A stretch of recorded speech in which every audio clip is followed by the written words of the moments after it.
ونحن في يوم الجمعة وهو من أيام الذكر حتى أن الحق تعالى أمرنا نسعى إلى الجمعة لذكر الله وإذا خرجنا من الجمعة نذكر الله فقال إذا نودي للصلاة من يوم الجمعة فاسعوا فإذا قضيت الصلاة فانتشروا في الأرض وابتغوا من فضله واذكروا الله كثيرا نذهب إلى الذكر ونرجع إلى الذكر فكأن الذكر مقصود من العبادات كلها.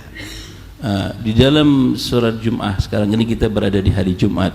Dari pesan Allah Subhanahu wa taala di situ itu bahwa ketika kita menuju salat Jumat dengan berzikir kepada Allah Subhanahu wa taala, dan pesan berikutnya setelah kita pulang dari Jumatan pun juga kita zikir kepada Allah Subhanahu wa taala, seolah-olah bahwa maksud tujuan di dalam ibadah pokoknya adalah zikir kepada Allah. من أعظم أذكار يوم الجمعة الصلاة على النبي محمد صلى الله عليه وسلم. Dan paling agungnya amalan zikir kepada Allah di hari Jumat adalah salawat kepada Nabi Muhammad SAW. وفي حديثه الصحيح إن من خير أيامكم الجمعة فأكثروا فيه من الصلاة عليه. Dalam hadis yang sahih dikatakan bahwa sesungguhnya sebaik-baik hari-hari untuk kalian adalah hari Jumat, maka perbanyaklah kalian bersalawat kepada aku. فإن صلاتكم علي تبلغني حيث كنتم.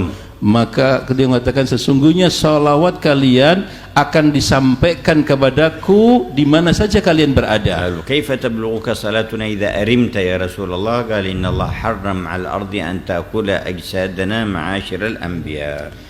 Kalau ditanya gimana ya Rasulullah salawat kami akan disampaikan kepada engkau, padahal engkau kalau meninggal dunia engkau akan hilang habis daripada jasadmu. Beliau mengatakan sesungguhnya Allah Subhanahu wa taala mengharamkan bumi ini untuk memakan jasadnya para anbiya. وفي الحديث أيضا جاء بسند حسن من صلى علي بعد عصر الجمعة 80 مرة غفر الله له ذنوب 80 سنة. Di dalam hadis yang derajatnya hasan bahwa barang siapa yang bersalawat kepada Rasulullah 80 kali di asar hari Jumat, maka baginya akan mendapatkan pahala 80.000 dan akan diampuni dosa-dosanya. ومن أعظم الأذكار في يوم الجمعة قراءة سورة الكهف. Dan juga paling afdalnya daripada zikir di hari Jumat membaca suratul Kahfi. ومن قرأها في ليلة الجمعة أو يوم الجمعة مد له نور من مكان قراءتها إلى البيت العتيق وإلى السماء فلا يزال هذا النور إلى الجمعة القابلة.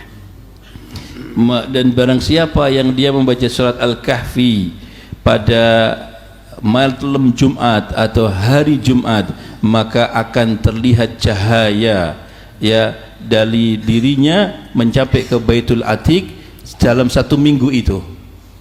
وفي الحديث من قرأ سورة آل عمران يوم الجمعة صلت عليه الملائكة حتى تغرب الشمس. Dan dalam hadis yang sahih bahwa orang yang membaca surat Ali Imran pada hari Jumat, maka orang itu akan didoakan dan disalawati malaikat dari pagi sampai tenggelamnya matahari. Kadzalika jaa fil hadits iqra'u surata Hud yaum al-jum'ah. Dan juga ada dalam hadis juga bacalah surat Hud pada hari Jumat. Wa kadzalika qala sallallahu alaihi wasallam man qara'a surat ad-dukhan lailatal jum'ah sallat alaihi al-malaikatu hatta yusbih wa asbaha maghfuran lah. Dan juga dalam hadis Nabi SAW, barang siapa di malam Jumat membaca surat Dukhan, maka dia akan di pagi hari akan disalawati oleh malaikat sampai pada tenggelamnya matahari. Wa jaa fi riwayatin man qala ba'da 'asr al-jum'ah Allahumma salli ala sayyidina Muhammadin abdika wa rasulika nabiyil ummi wa ala alihi wa sahbihi wa sallim taslima. غفر له الذنوب 80 سنة وكتبت له عبادة 80 سنة. Di hadis yang meriwayatkan bahwa barang siapa yang membaca salawat dengan sirah ini di asar hari Jumat, yaitu Allahumma salli ala sayyidina Muhammadin abdika wa rasulika nabiyil ummi wa ala alihi wa sahbihi wa sallim taslima sebanyak 80 kali, maka dia akan ditulis ibadah 80 tahun dan diampuni dosa-dosanya selama 80 tahun. ومن أعظم الأذكار يوم الجمعة أن يقرأ بعد صلاة الجمعة قبل أن يغير مجلسه 7 مرات من الفاتحة. Dan juga hal yang utama di dalam berzikir hari Jumat, ketika dia salam dari salat Jumat sebelum kakinya ini berubah, membaca 7 kali dari surat Al-Fatihah و7 مرات من الإخلاص dan 7 kali di dalam surat Ikhlas 7 مرات من الفلق و7 مرات من سورة dan الناس 7 kali daripada surat Falak dan 7 kali dalam surat An-Nas.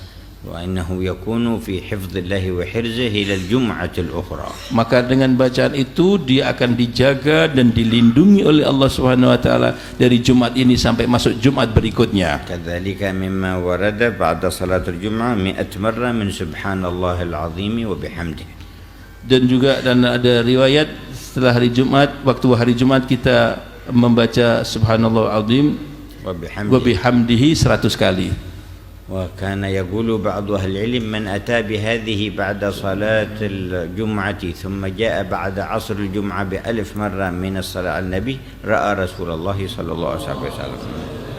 Dan kemudian barang siapa yang di dalam riwayat, barang siapa membaca zikir itu kemudian pada asar hari Jumat dia membaca salawat kepada Nabi SAW 1000 kali, maka dia akan diberi anugerah bisa melihat, memimpi dengan Nabi Muhammad SAW. فالله يجمعنا به. Mudah-mudahan kita dikumpulkan dengan Nabi Muhammad, يمتعنا بالنظر إلى جمال غرته. kemudian kita diberi anugerah untuk bisa memandang wajahnya Nabi Muhammad yang indah, ومشاهدة وجهه في الدنيا والبرزخ والآخرة. bisa memandang wajah beliau di dunia, di barzah dan di akhirat.